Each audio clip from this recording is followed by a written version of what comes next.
आप सभी को नमस्कार। दोस्तों, कर्क राशि वाले जातकों का इस चैनल पे स्वागत। इस वीडियो में हम आपको बताने वाले हैं कर्क राशि वाले जातकों के लिए साल 2026 में 22 से लेकर 31 जनवरी तक का समय किस प्रकार जाने वाला है। जनवरी महीने के इस समयावधि में आपकी राशि के ऊपर बनी हुई ग्रही अवस्था आपको क्या परिणाम देने वाली है, किन मामलों में कर्क राशि वाले जातकों को कम प्रयासों में बड़ी सफलता मिलने वाली है, वहीं कहां पर संभल कर काम करने की आवश्यकता जीवन में रहने वाली है। तो ये राशिफल कर्क राशि वाले जातकों के लिए ही बनाया गया है और आपकी चंद्र राशि के ऊपर प्रभावी है, तो आप इसे इसी आधार पर देखें। इस राशिफल के माध्यम से कर्क राशि वाले जातकों के जीवन से जुड़े हुए सभी पहलू के बारे में आपको जानकारी भी देने वाले हैं। जैसे आपका करियर और व्यापारिक जीवन कैसा रहेगा, आर्थिक जीवन, पारिवारिक जीवन, प्रेम संबंध, स्वास्थ्य, एजुकेशन लाइफ और अंत में हम आपको धार्मिक उपायों के बारे में भी जानकारी देने वाले हैं। तो कर्क राशि वाले जातकों, हाल ही में कुछ बड़े और व्यापक ग्रहों का बदलाव हुआ है जो आपके जीवन को पूरी तरह से परिवर्तित करने में सक्षम हैं। इसी की जानकारी आगे वीडियो में हम आपको देंगे, लेकिन सबसे पहले हम आपको बताना चाहते हैं कि जनवरी के महीने में किन किन ग्रहों का परिवर्तन हुआ है और कौन कौन से ग्रहों की अवस्था आपकी राशि के लिए कैसी रहने वाली है। तो देखिए, आपकी राशि कर्क है तो आपके लिए सबसे सपोर्टिव प्लेनेट देवगुरु बृहस्पति माने जाते हैं, जो कि आपके व्यय भाव में वक्री अवस्था में गोचर कर रहे हैं। अब देखिए, गुरु व्यय भाव में हैं तो सामान्यतः इनकी अवस्था बेहतर नहीं है, लेकिन आपकी कुंडली का इनको छठा घर भी मिला हुआ है। अतः अब ये व्यय भाव में हैं तो विपरीत राजयोग में रहने वाले हैं, और वक्री हैं तो ये लाभ भाव का भी परिणाम आपको देने वाले हैं। उसके अलावा शनिदेव आपके भाग्य भाव में गोचर करने वाले हैं। 20 तारीख से ही शनिदेव उत्तरा भाद्रपद नक्षत्र में हैं, तो शनिदेव की अवस्था भी आपके लिए कई मामलों में बहुत ही पॉजिटिव बन चुकी है। केतुदेव आपके धन स्थान में, राहुदेव आपके आयु भाव में गोचर कर रहे हैं। राहु केतु की अवस्था आपके लिए ज़्यादा बेहतर नहीं है। इसी की वजह से बहुत सारे कर्क राशि वाले जातकों को कई प्रकार की परेशानी और समस्या भी जीवन में मिल रही है। उसके अलावा देखिए, मंगल देव आपके सप्तम भाव में मकर राशि में उच्चस्थ अवस्था में गोचर करने वाले हैं सूर्य, शुक्र और बुध के साथ। तो यहाँ पर मंगल देव चूंकि केंद्र में मौजूद हैं और उच्च राशि में मौजूद हैं, तो रोचक नाम का राजयोग मंगल के द्वारा बना हुआ है। उसके अलावा सूर्य मंगल के द्वारा यहाँ पर पराक्रम योग रहने वाला है। बुध और सूर्यदेव के द्वारा बुधादित्य योग रहने वाला है। शुक्रदेव और बुध के द्वारा लक्ष्मी नारायण योग आपके राशि के सप्तम भाव में बना हुआ रहने वाला है। तो कई ग्रहों की केंद्र भाव में मौजूदगी और शनिदेव का भाग्य भाव में होना ये ग्रहों में बना हुआ है। 22 से लेकर 31 के बीच में ज़्यादा ग्रहों का बदलाव नहीं हो रहा है। तो अब आइए हम आपको बताते हैं इन्हीं ग्रह स्थितियों के आधार पर जीवन के किन आयामों में शुभता आपको मिलने वाली है, वहीं कहां पर संभल कर काम करने की आवश्यकता कर्क राशि वाले जातकों को रहने वाली है। सबसे पहले बात करते हैं करियर और व्यापारिक जीवन के मामले में यह समय कैसा जाने वाला है। कुंडली के दसम भाव से करियर, व्यवसाय, प्रसिद्धि और मान सम्मान के बारे में विचार करते हैं। अब देखिए, आपके दसम भाव के स्वामी मंगल माने जाते हैं, जो कि सप्तम भाव में अपनी उच्च राशि में मौजूद होकर रोचक नाम का राजयोग भी बनाए हुए हैं और चौथी दृष्टि से आपके कर्म भाव को देखने वाले हैं। इसकी वजह से सबसे पहले कर्क राशि वाले जातकों के जीवन में इस समयावधि में आपकी कार्य क्षमता बढ़ी हुई रहने वाली है। यानी कर्क राशि वाले जातक अपने जीवन में एक्टिव होकर ऊर्जावान होकर करियर में काम करते हुए जीवन में नजर आने वाले हैं। इधर शनिदेव का भाग्य भाव में उत्तरा भाद्रपद नक्षत्र में आना आपके जीवन में आपको साझेदारी से जुड़े हुए व्यापार में, और अगर आप कर्म क्षेत्र के मामले में व्यवसायी हैं, अगर किसी भी प्रकार की समस्या आपके जीवन में व्यापार के मामले में चल रही है, उसमें आपको कमी मिलने वाली है। इन सभी ग्रहों का प्रभाव आपके दशम घर को तो प्रभावित करेगा ही, साथ में राशि को प्रभावित करने वाला है। इसकी वजह से वर्क प्लेस पर अपने विचारों के द्वारा लिए गए निर्णयों में कर्क राशि वाले जातकों को पॉजिटिविटी मिलने वाली है।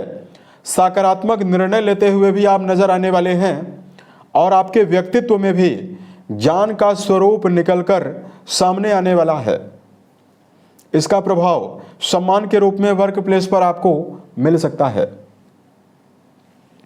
दशम भाव में मंगल की अनुकूलता होने की वजह से कर्क राशि के ऐसे जातक जो वर्तमान समय में सेना, पुलिस, आर्मी, इंजीनियरिंग, स्पोर्ट्स के मामले में, मेडिकल फील्ड के मामले में काम कर रहे हैं, या वर्तमान में कृषि कार्य करते हैं, राजनीतिक जीवन या सरकारी क्षेत्रों से जुड़ा हुआ कोई भी काम करते हैं, इन सभी जातकों के जीवन में शुभता मिलने वाली है। उसके अलावा देखिए, बात करते हैं आर्थिक जीवन के मामले में समय कैसा जाने वाला है। कर्क राशि वाले जातकों, आपकी राशि के लिए जो आपको धन का डिपार्टमेंट मिला हुआ है वो शुक्रदेव के पास है। सूर्यदेव आपके धन भाव के स्वामी होकर सप्तम घर में हैं, और शुक्रदेव आपके लाभ भाव के स्वामी होकर सप्तम भाव में हैं। अब देखिए, धनेश और लाभेश दोनों ग्रहों की युति बनी हुई है केंद्र में। उसके अलावा सप्तम भाव से जीवन में दैनिक आमदनी के बारे में विचार करते हैं। यहां पर मंगल देव का रोचक नाम का राजयोग बना हुआ है। निश्चित तौर पर आर्थिक आमदनी को लेकर यदि आप जीवन में उतार चढ़ाव का सामना कर रहे हैं, कर्क राशि वाले जातकों के जीवन में दैनिक आमदनी के बढ़ोतरी की संभावना इस समयावधि में मिलने वाली है। अगर आप व्यवसायी हैं तो व्यापार के माध्यम से पर्याप्त धनार्जन की संभावना इस समयावधि में रहने वाली है। कर्क राशि वाले जातक 22 से लेकर 31 जनवरी के बीच में धन कमाने में भी सक्षम रहने वाले हैं और धन बचाने में भी सक्षम रहने वाले हैं। मंगल का धन स्थान से बना हुआ संबंध अष्टम दृष्टि के माध्यम से आपके जीवन में एक और आपको नवीन अपॉर्चुनिटीज, नवीन माध्यम से धन देने वाला है। वहीं अगर आपके जीवन में किसी भी प्रकार के कर्जे की अवस्था बनी हुई है, कर्ज मुक्ति की संभावना मंगल के द्वारा आपको मिलने वाली है। उसके अलावा देखिए, बात करते हैं पारिवारिक अवस्था कर्क राशि वाले जातकों को क्या परिणाम देने वाली है। लंबे समय से कर्क राशि वाले जातक राहु केतु के दुष्प्रभाव होने की वजह से द्वितीय भाव में, परिवार भाव में आप लगातार परिवार में असमंजस का भी सामना कर रहे हैं और पारिवारिक जीवन में उतार चढ़ाव का सामना भी जीवन में कर रहे हैं। यहां पर देखिए, सबसे बेहतर पॉजिटिविटी आपके लिए यह रहने वाली है कि आपकी राशि में सेनापति मंगल आपको द्वितीय भाव पर दृष्टि डालकर आपको विशेष सपोर्ट करने वाले हैं। इसकी वजह से पारिवारिक संबंधों के मामले में पुराने समय से चली आ रही समस्याओं में कमी आपको मिलने वाली है।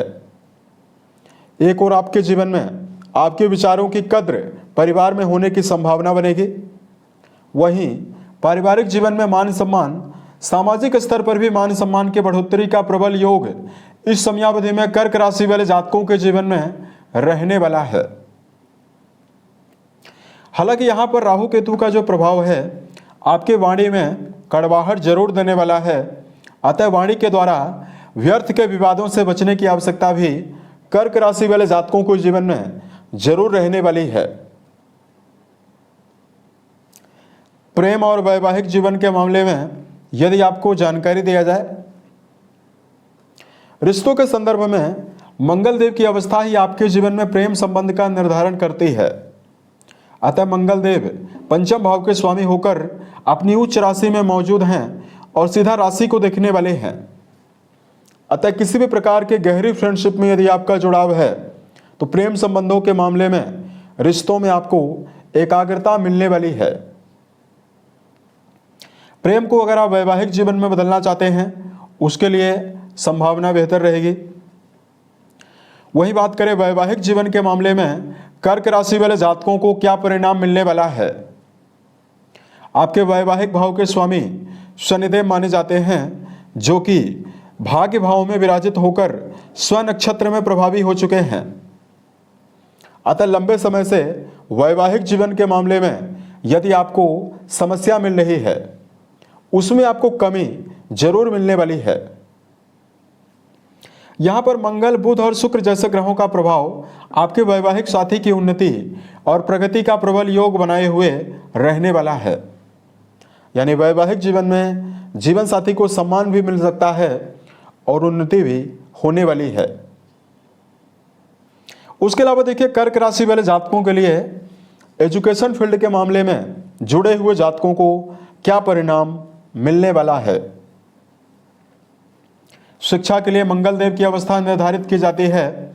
अतः मंगल देव आपके जीवन में उच्च राशि में प्रभावी होकर 22 से लेकर 31 जनवरी के बीच में विद्यार्थी जीवन में जुड़े हुए जातकों को बेहतर परिणाम देने वाले हैं। एक और कर्क राशि वाले जातकों के मन में प्रबल पॉजिटिविटी, एकाग्रता रहने वाली है। वहीं शिक्षा के क्षेत्र में अगर आप प्रारंभिक तौर की पढ़ाई कर रहे हैं तो आपको बेहतर परिणाम मिलेगा। 9th हाउस के स्वामी बृहस्पति 12वें घर में प्रभावी हैं, तो जो जातक वर्तमान में विदेशों में रहकर पढ़ाई कर रहे हैं उन जातकों के जीवन में भी शुभता मिलने वाली है। अब देखिए, हेल्थ के मामले में अगर हम आपको जानकारी दें, आपकी राशि के लिए छठे भाव के स्वामी देवगुरु आपके 12वें घर में प्रभावी होकर आपके खष्टम घर से संबंध बनाए हुए हैं। अतः सेहत को लेकर जागरूकता और सावधानी रखने की आवश्यकता जरूर रहने वाली है। यहां पर गुरु विपरीत राजयोगों में रहने वाले हैं, तो बड़ी समस्याएं तो आपको नहीं मिलने वाली है, लेकिन अगर आप खान पान को लेकर लापरवाही करते हैं तो सेहत के मामले में समस्या भी आपको मिल सकती है। अतः कर्क राशि वाले जातकों को इस समयावधि में प्राणायाम, व्यायाम करना, दिनचर्या व्यवस्थित बनाकर चलना सेहत के मामले के लिए अनुकूलता आपको देने वाला है। कर्क राशि वाले जातकों के लिए अगर धार्मिक उपायों की जानकारी दिया जाए, देखिए राशि के स्वामी चंद्रमा माने जाते हैं। इसकी वजह से कर्क राशि वाले जातक स्वभाव से काफी भावुक होते हैं और मन इनका बहुत ही चंचल होता है। अतः शिव जी की पूजा करना आपको जीवन में विशेष शुभता देने वाला है। शिवलिंग पर मीठा जल अर्पित करना, शिव जी का बीज मंत्र या महामृत्युंजय नामक मंत्र का जप करना आपको विशेष शुभता देने वाला है। उसके अलावा कर्क राशि वाले जातकों, घर के बड़े सदस्यों के साथ यदि आप अपने संबंध को बेहतर बनाकर चलते हैं तो आपको विशेष शुभता मिलने वाली है। उम्मीद है यह जानकारी कर्क राशि वाले जातकों को बेहतर लगी। अगर आपके जीवन में किसी भी प्रकार की समस्या हो, आप हमें जरूर बताएं, ताकि प्रत्युत्तर या अन्य वीडियोज के माध्यम से हम उसका समाधान भी कर पाएं। ओम नमः शिवाय।